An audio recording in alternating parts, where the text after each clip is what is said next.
So I'm Justin Tolman. I'm with Xtero, and if you've never heard of Xtero, maybe you've heard of Access Data. They bought Access Data about almost 2 years ago, and I came over with that acquisition. So my background is in forensics, specifically law enforcement-based forensics, and then I jumped to Access Data and taught forensics there for a couple of years, and now I got into creating content and kind of coming to these things because it was a lot of fun. And so now I technically work in the marketing department, but I know nothing about marketing. I'm the technical guy that they keep in marketing so that I can translate content between you and them. So we're going to do an overview of Zero Trust, kind of what it is. We've had a couple mandates come out recently. We'll talk about remote forensic collection and forensic review and how they play into Zero Trust. So let's get into it. It's kind of a blessing and a curse being right before lunch. So you're like, let's just get through it. Okay, so first off, Zero Trust is not really a new concept. It's kind of become a buzzword in the last few years. I'm sure many of your organizations have started talking about it and implementing various things around it, but the mentality of Zero Trust has been around for a while. Originally kind of started out as a name called Black Core, and apparently that was a bit too hardcore for mainstream. So they changed it to Zero Trust, and the basic tenet of Zero Trust is, as the name suggests, you don't trust anything or anyone. This includes services and people. So we're going to talk about that and how it impacts forensics. And one thing to keep in mind is Zero Trust is not necessarily a product. Now, there are companies that sell a lot of helpful things and a lot of solutions in this space, but Zero Trust is not just software. Okay, so it's a way of approaching your network. It's a paradigm. It's an architecture, okay, that combines both software and hardware and all that sort of stuff, but also policy and a mentality within your organization of protecting that which matters most to your organization, which is the data. Okay, and what that data is totally depends on your company's mission. And when I say your company's mission, if you're, say, a federal civilian executive branch, that may be, things related to national security. It may be government information. If you're a private company, it may be user data, it may be company data, IP, whatever the case may be. The point is to protect that data, not say some perimeter defense or something. We'll talk about that in a second. So the key thing is Zero Trust is not a single solution, but a workflow or a set of principles that you're going to go by within your network. And this can cause conflict between forensic examination teams, forensic teams, post-breach teams even, and IT teams if they're not communicating very well. And so as we go through this, we're going to talk very much about how communication is the key to getting forensics working fluidly within companies or agencies that are implementing Zero Trust. Okay. So just a bit small history. And this is, again, like I said, this has been degrading. This has been kind of changing for years, but the old style, and a lot of companies unfortunately still behave this way a little bit, is that we're going to protect at the border, at the perimeter, right? We're not going to let anything in, but once you're in, hey, it's all good. We're just going to protect at the edge. Obviously, this is not cool for multiple reasons. First off, the work from home culture, we'll talk about that later, but our companies as well have become more remote just in your resources. I mean, is there a company or an agency here that uses no cloud-based anything? Yeah, I mean, it's just that it's not a thing. Like, there's some aspect of your agency, of your company that has endpoints, resources, servers, something in the cloud that's not going to be on-prem. You're going to have workers. You guys are here. You may or may not be connected to the VPN through your laptops, but you still may have company resources on your machine, that sort of thing. So what we've done is we've deperimeterized, and I'm not sure if Microsoft Office actually has that in its dictionary, so it may flag, but NIST calls it deperimeterized. So we're gonna make it a word whether it is or not. We've deperimeterized our focus and focusing in on the data. And that's what zero trust is all about. We don't trust anything that accesses the data. That's what we're going to protect. So anything that is going to access the data, we're going to go through a set of security and a set of authorization. And what do you do as forensic examiners? Well, you're after data. And so this can create a little bit of conflict between you and an IT team who is trying to lock everything down. And if you're part of the IT team, realize that the forensic people need to get access to that data to do their job. So in this becomes a conflict. So the IT people aren't just setting up all these rules so they can exact control over your lives. I mean, that's part of it because they're in IT, but it's really because these zero trust, high trust, lack of trust policies are all about protecting that data. Okay, so what is the goal of zero trust? Again, prevent access to data. What are we doing? We're going to authenticate, authorize, and validate every bit of access and use of our data within the network from anything. And that includes both the users as well as resources. Now, if you're, say, a simple example would be if you have no external point of sale system, then you probably don't need your website accessing your financial stuff. Okay, very segmented networks, that sort of thing. If anything does have access to something, we're evaluating all the time whether it needs to maintain that access. Okay, so always checking into that.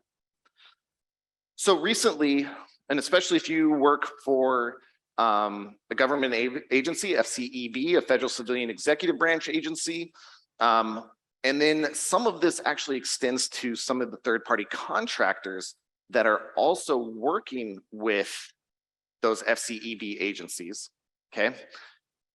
The President of the United States, President Biden, put out the executive order on improving the nation's cybersecurity, and they set a pretty ambitious deadline. You can see a quote up there straight out of the document. And what they talk about is that, and this is how business kind of goes, right? We do incremental steps. We'll get there when we get there. We're going to fix what needs to be fixed as we encounter that problem. And so in this mandate, they say, nope, that's not good enough. We need to set a firm deadline, and all these agencies, anything within basically the executive branch's control, needs to implement zero trust policies by September 2024. And for those of you who have implemented new departments, new policies, new IT things, you know that that's pretty ambitious, and especially with something as widespread as zero trust. So what are the security goals of zero trust that laid out in this? Moving to single user identities, single sign-on, that sort of thing. Multi-factor authentication, avoiding things like text messages and easy phishing stuff. Okay, so fixing all that. Applications. Now, this is going to impact you directly as forensic analysts sometimes, is there's various aspects of your applications, your forensic or post-breach incident response tools that exceed what IT typically wants to give you as far as permissions. I know when Xtero acquired Access Data, we did this big presentation, a bunch of the Access Data people showing them FTK, right? FTK Imager, in fact. And a bunch of the people from the Xtero side wanted to install and play with FTK Imager. So we're like, yep, here's the download. It's free on the website. Just go pull it down. You can play with it all you want. So there was a bunch of them that did that, and then they couldn't even install it on their laptops due to IT policy because FTK Imager requires admin access. And so that was kind of the first kind of slap in the face there as we kind of integrated and the kind of conflicts continued, not conflicts, but like, how do we solve this problem? And we'll go through those. But something simple like that, hey, I need to run Imager, or I need this person to be able to do that. You can't. You're going to treat these applications as hostile pretty much all the time, constantly checking for vulnerabilities and going through it. One of the key basic, like, if you wanted to sum up zero trust, is give the least amount of access necessary to do the job. Okay. And that goes for both services and people. And we're going to wrap back around to that and how you can facilitate communication with IT departments and find that middle ground and able to do your job effectively while still allowing IT to do theirs, of course, because that's the game, is proper communication. We heard this morning from, I think, Rob, right? Be kind, right? So if you want to approach this with open dialogue. So data, this is the primary objective, of course, in zero trust is what we're protecting. And in forensics, you're protecting that as well. Typically, you need high level access to it. And so again, that creates an issue we'll talk about in a second. Devices. So within zero trust, you have to be able to monitor or be aware of, audit, okay, inventory, every single asset within your network. That is a stipulation of zero trust, okay? So every device. Now, the interesting thing, it's not interesting, but it's interesting, is that there is no concession given for whether that device is sitting in an office, sitting at a home, at Starbucks, or at a Sands Summit, okay? You have to be able to react to that device in the event of a breach. Well, how do we do that? In all these different types of scenarios, you need to have tools and policies and procedures that allow you to react to that. And we're going to talk about that as well in a second. Okay, so forensics, this is what we deal with, right? Devices. So our network, again, focus on protecting the network and tighten up your network. So these are the 5 basic overgroup, words of what the zero trust mandate focused on. And they go in depth there on each one. And we'll talk about here shortly, the Cybersecurity Incident and Security Agency, CISA, released a playbook in November for the playbooks for incident response and vulnerability. And so you should check those out if you deal in, first off, if you're an FCEB agency, hopefully you are already aware of it, but it actually lays out a lot of good information for implementing zero trust post-breach response to your infrastructure. And that's published by CISA, and it was published just in November of 2021, so it's relatively new. And CISA is kind of a relatively new organization as well. So we'll look at their playbook here in a minute. So one of the key things of zero trust is that you need to have visibility into every aspect of your business that deals with data. Okay, and that's just what we've been talking about. And that's really what zero trust architecture is the ability to see what's happening and to react to that securely and to mitigate the risks associated with any breaches or forensic investigations. Okay, so this is the CISA Incident Response Playbook. Again, this is on their website. You can download it. Of course, there's a lot of documentation. I actually did an 8-part YouTube video series breaking it down as well. But this can be super helpful for you guys in how to implement forensics, post-breach response, and data protection into your network, even if you are not an FCB agency or something like that. It's written for them. There'll be certain aspects of it that don't apply to you, like if you're not an FCEB agency. For example, an FCEB agency has 48 hours to report any breach to CISA. Well, if you're not an FCEB agency, you don't necessarily have to abide by that rule, but It's a lot of good information, a lot of good workflows in that playbook. And here's kind of the outline. This is just the incident response one. I don't have the vulnerability one, but it's in the same document. And check it out. Really good work. They pull from 2 different NIST documents, their own research, and a couple other things to build this up. So let's get into the actual forensics of it. Most of you probably are in distributed environments, whether that's in a single building, work from home, multiple buildings, satellite offices, those types of things. So we need to be able, per Zero Trust, to see all those devices and react to them in the event of a breach or a forensic investigation. So you need a tool that can see over the network.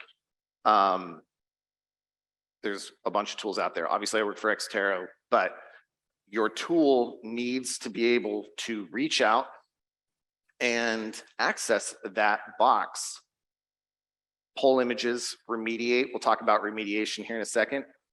So how do we do this though in a Zero Trust environment where that endpoint's probably not going to accept any, signals from outbound or inbound signals?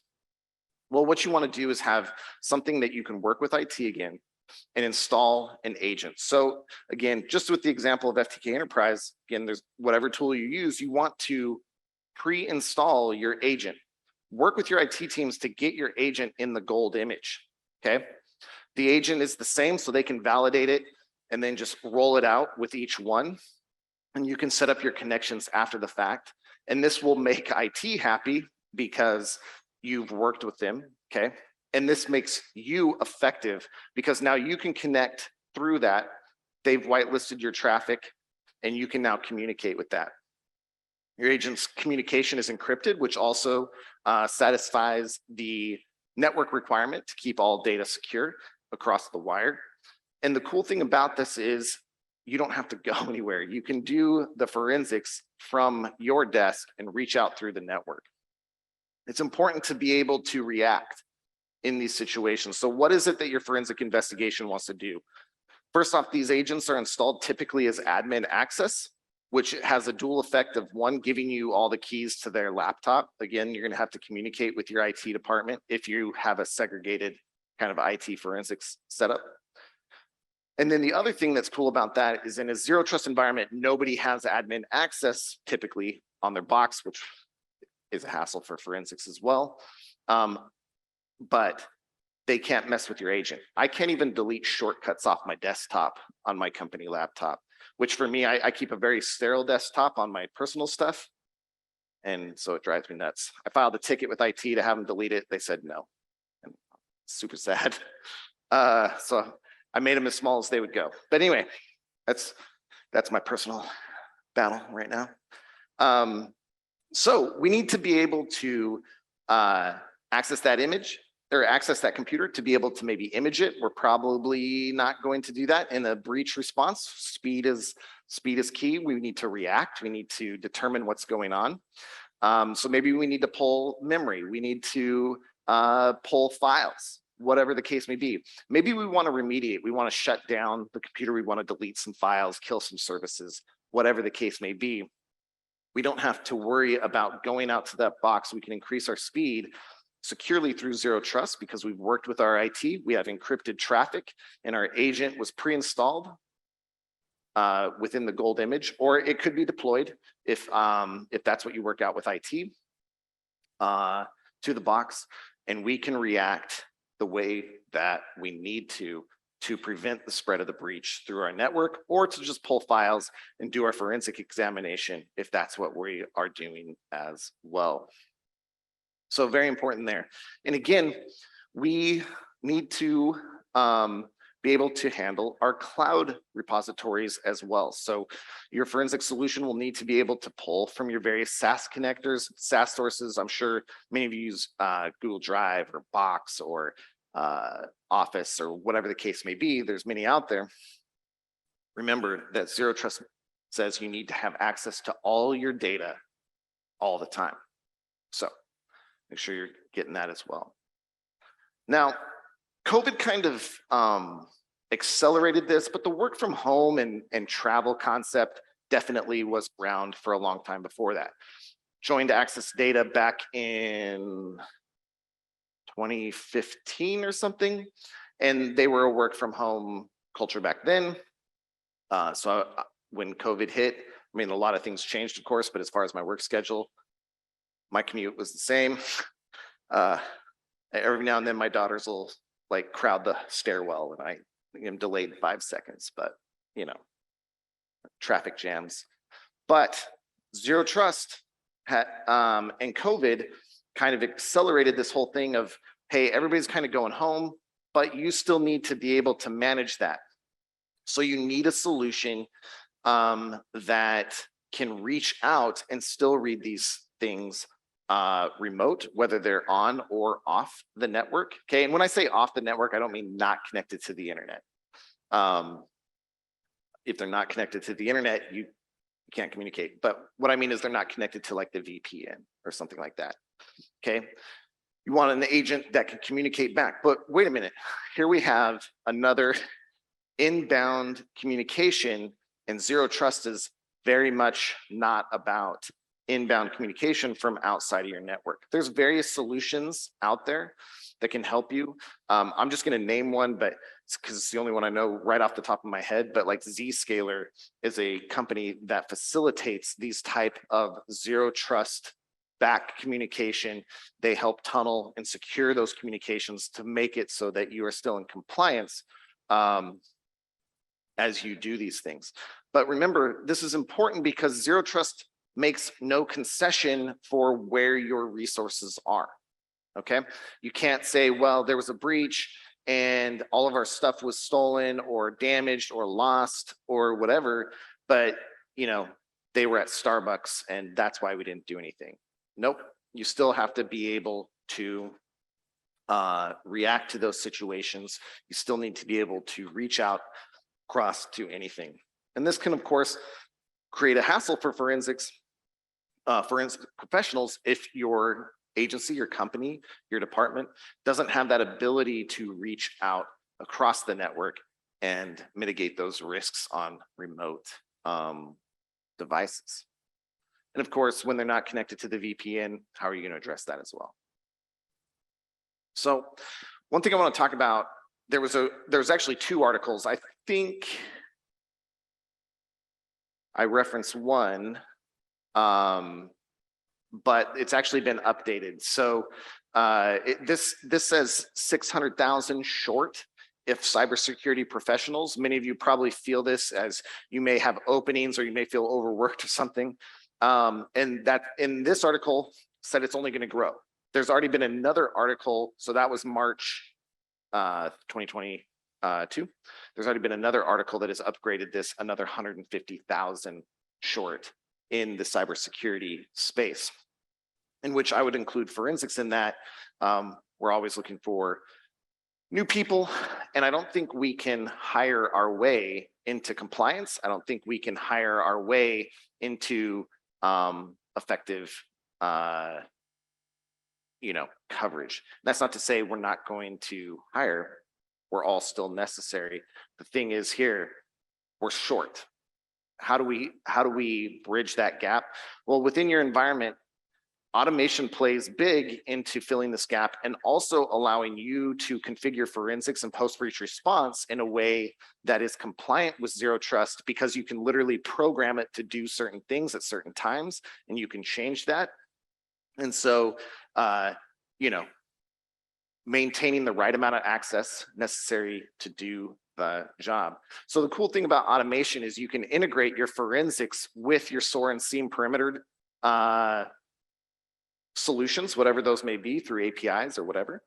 Okay, so that you're not losing valuable time. If you get a call at 2 in the morning, how long does it take you to get to work? Well, your automation can actually be working already to collect, remediate, image, whatever the case may be, so that when you arrive at the office, you're ready to do what humans do, and that's analyze, draw conclusions, create next steps, that sort of thing.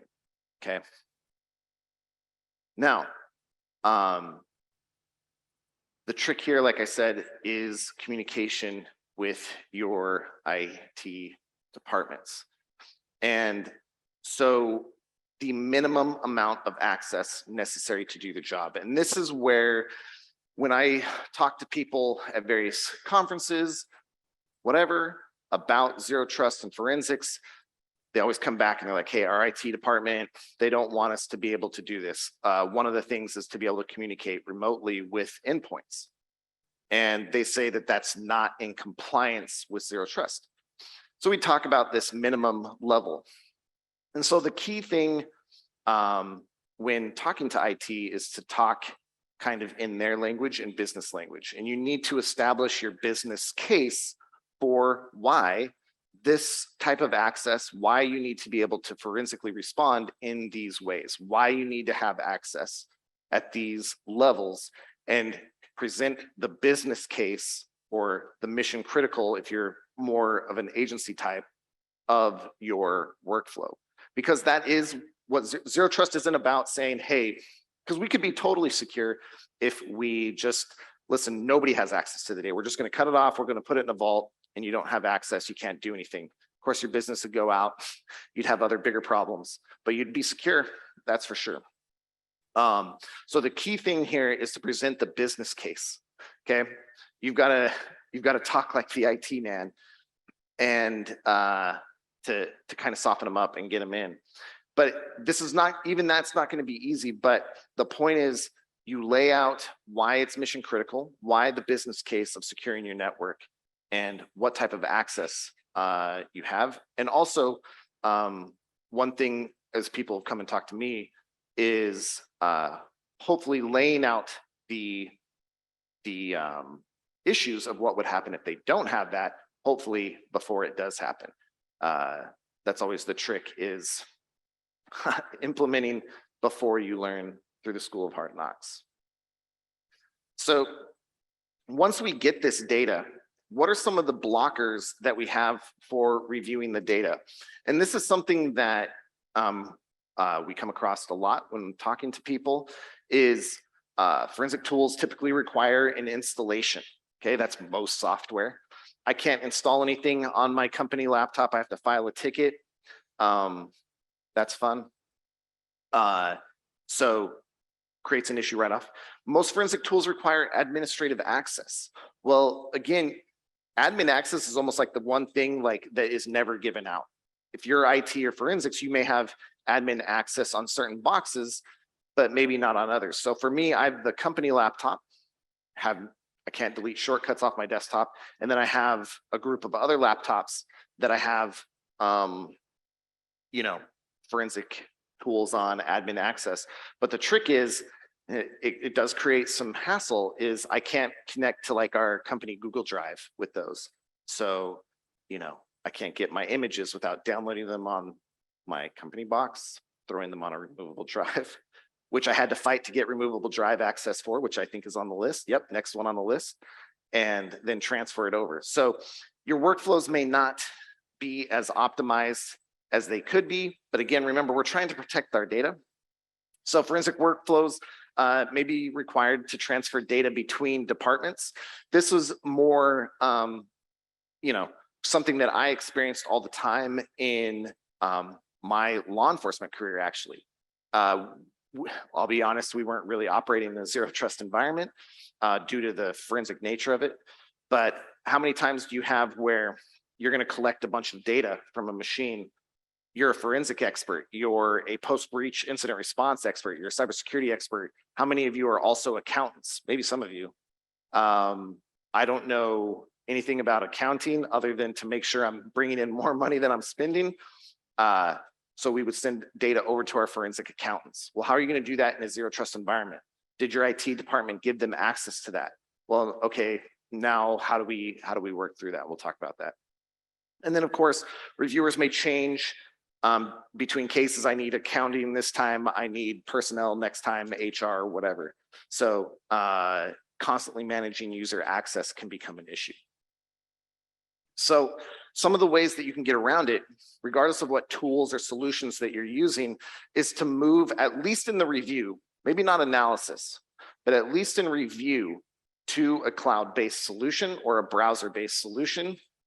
And the benefits of doing something like that is that the end user, all they need to do is have a web browser and access to the internet or intranet, depending on where it's housed. And this facilitates the ability for IT to be happy because you're not asking to give admin access to anybody that doesn't need it. You're also not installing more software onto machines, which IT is super happy about. They don't remember, if we think back to our applications of Zero Trust, if they have to do vulnerability scans on different things, and then there is a vulnerability that needs to be fixed within a forensic tool or an incident response solution or something, and it's installed on everybody's machine, or at least a lot of machines, that's a lot of places to fix. One central cloud repository, they can fix that really quick. User management typically comes with these, so you can give access, remove access only when they need it, okay? And then, of course, data management. Typically, when you pull data in this networked environment, they're going to go to a centralized location, somewhere that the cloud can access, process, and distribute very easily. So your data management becomes more secure because you don't have data floating around the office on jump drives. Anybody still burn disks? Yeah, nobody does that. Floppies? No, okay. And hard drives moving around your office, okay? There's also self-contained various portable cases for, FTK has one, Magnet has one, Celebrite has their, it's their reporting tool. I just spaced the name. These types of things that do not require any installation are also very valuable solutions because they run self-contained out of a directory.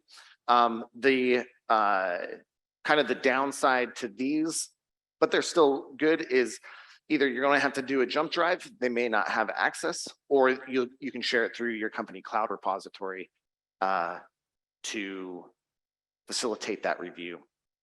But again, these are good kind of middle ground review options. And I'm talking review here. If you're in the forensic department, you're doing a deep dive analysis. You need to look at malware. You need to break out executables. You need to look at hex to recover a database in forensics or data carve. You're still going to have your thick clients installed on boxes within your department, and your IT department hopefully will see that's a necessary minimum amount of access for the job. But how many times do we just need to review the data, read some documents, read some emails, some chat logs, those types of things? We can get around those with lighter weight review platforms, and also distribute the work as well and maintain that Zero Trust compliance so that the data can be protected, but you can still do your job. So yeah. So about 5 minutes on the clock, but that's me. You can connect with me on LinkedIn, but Zero Trust is super important because we need to protect the data. Breaches are happening. It's kind of like put the new back in news. They don't even really report on breaches anymore because it's almost like it would be more news if a breach didn't happen. So Zero Trust is going to become more and more of a thing if it hasn't in your company already. And what you need to do is get out in front of that to make sure that you're still effective, because we can't secure the data at the cost of losing our ability to react and protect the data. So yeah, I think there's probably, yep, the feedback survey. And if you have any questions, Slack, I'm on that. And then of course, you can reach out to me on any social media platforms. Thank you.